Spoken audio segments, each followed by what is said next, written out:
For decades, Tennessee Tech football has been one of the bottom feeders in the Ohio Valley Conference. There was not a lot of hope around this program, as since 2007, they've had 3 winning seasons in 2009, 2011, and last year in 2024. They had not won an outright conference title since the early 1970s and only been to the FCS playoffs once, where they lost in the first round. But under head coach Bobby Wilder, everything has changed. They are currently 8-0, winning games by an average score of 35.1 points per game, even have Kentucky fans sweating their game in a few weeks. Now, the question is, can they go on a run in the FCS playoffs? This is the rise of Tennessee Tech football. But before we get into this, if you enjoy college football content like this, make sure to leave a like and subscribe. Also, let me know which FCS program I should talk about next in the comment section below. This video has been requested multiple times this year, and I have made plans to do it on multiple occasions, but the FBS has been going so crazy that I have had to continue to put it on hold. But here we are. Ever since 2007, when Watson Brown took over as head coach, Tennessee Tech football has struggled.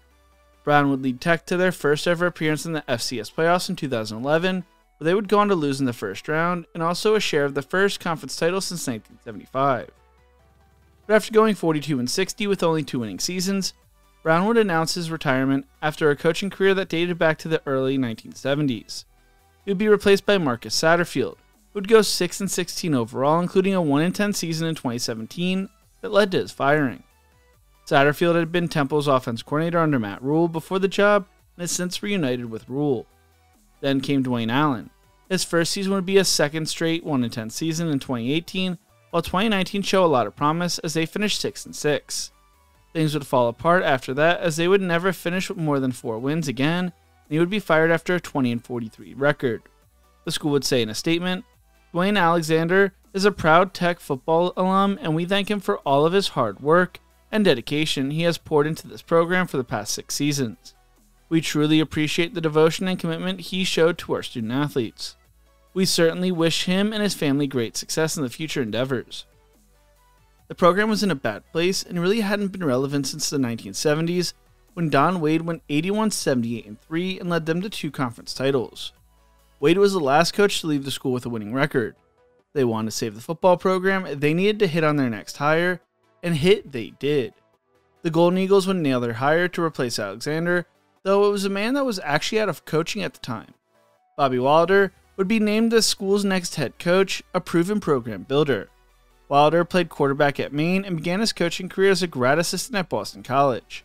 He would return to Maine in 1990, where he would spend the next 16 years coaching the running backs, defensive line, wide receivers, tight ends, and quarterbacks. He was eventually named the assistant head coach and offense coordinator in 2000. He would get his first head coaching opportunity at Old Dominion when they decided to revive their football program. Wilder found a ton of early success, going 27-8 in his first 3 seasons, and led them to the FCS playoffs in 2011. In 2012, they put together an 11-2 record and earned the unofficial CAA conference title, as the league would not recognize them as champions when they decided they were leaving for the Conference USA and were moving up to the FBS level. They'd make it to the quarterfinals of the FCS playoffs that season. As a member of the FCS, the Monarchs would go 46-14. Wilder helped Old Dominion move up to the FBS level, and they would even make their first bowl game in 2016 with a 10-3 record and a Bahama Bowl win. Sadly, after that 10-3 season though, things would begin to fall apart as they would go 5-7 in 2017, 4-8 in 2018, and 1-11 in 2019, which led to Wilder's firing. Wilder finished his Old Dominion coaching career with a 77-56 record overall and a 32-32 record in Conference USA play. Wilder had experience building an FCS program up, having done it from scratch at ODU. He was going to have a challenge on his hands, as Tech had not had a winning season since 2011, their last time making the FCS playoffs, and in 2009 since 2007. Wilder would get right to work, and while the season would get off to a rough start as they would lose to Middle Tennessee and number 1 Georgia to open up the year, they would quickly turn things around.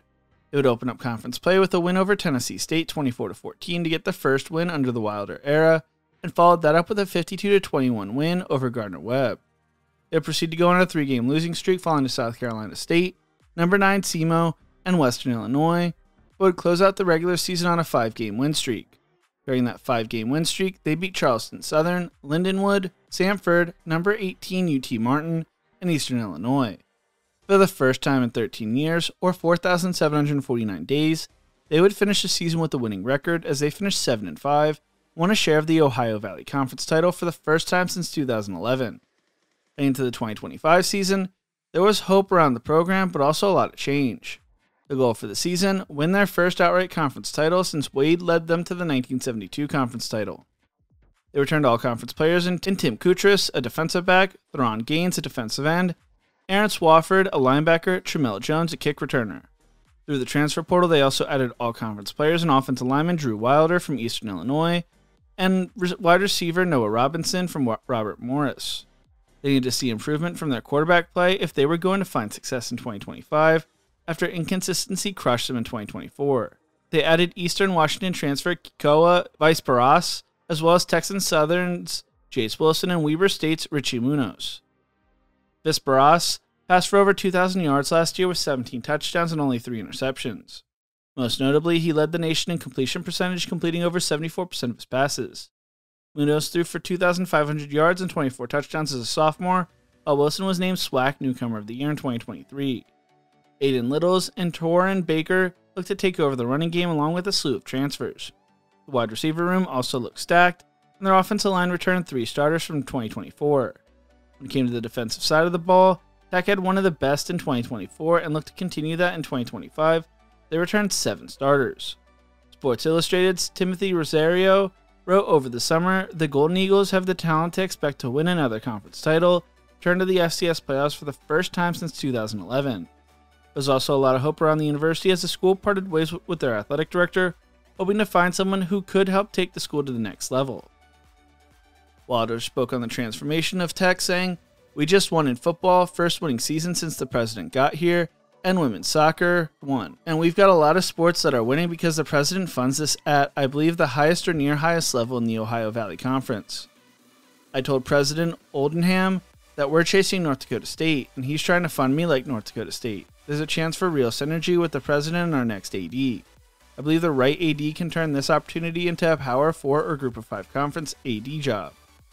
He believes he had the most talent on the roster the school has ever had." For a football scoop, athletic donations were up, and the $50 million stadium project will be done by the time the 2026 season starts. Tech's general student enrollment is at 10,500 students, the university's highest mark in a decade, and being boosted with its 4th largest freshman class in the school history with more than 2,000 first-year college students. They also set up the Golden Eagle Collective as they are being able to keep 75% of their top players from 2024. Tennessee Tech was chosen to finish first in the preseason polls, earning 5 first-place votes, while UT Martin earned 2 votes and SEMO earned 2 votes as well. So far this season, they have lived up to expectations. They have blown everyone out. They opened up the season winning 65-0 over Cumberland, and then beat Chattanooga 45-17 and Davidson 72-14 before entering conference play. They have dominated the conference so far, beating Tennessee State 35-8, Western Illinois 66-20, Charleston Southern 27-13, Lindenwood 52-28, and SEMO 42-23. Entering the Charleston Southern game, they were averaging 56 points and more than 500 total yards per game, both numbers near the top of their national rankings. Through the first month, they were ranked number 12 in the Stats Performance FCS Top 25 poll, which was their highest ranking since 1994. They were off to their first 3-0 start since 1977 and scored their most points since 1928 in their Davidson win.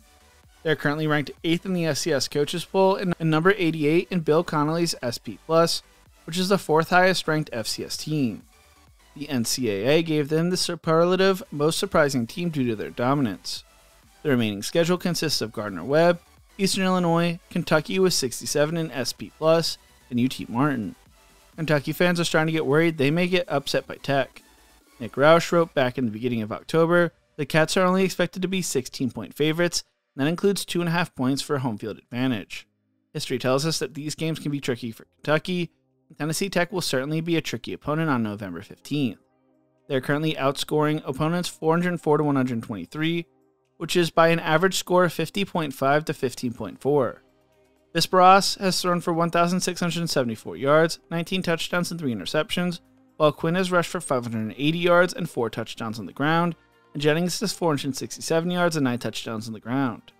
This Tennessee Tech team is dangerous and a lot of fun to watch. They have an explosive offense and a dominant defense. Could they upset Kentucky and go on a run in the FCS playoffs? Let me know in the comment section below. If you enjoyed this video, make sure to check out one of my other videos YouTube thinks you will love right here. Thank you so much for watching, and as always, remember to embrace the grind.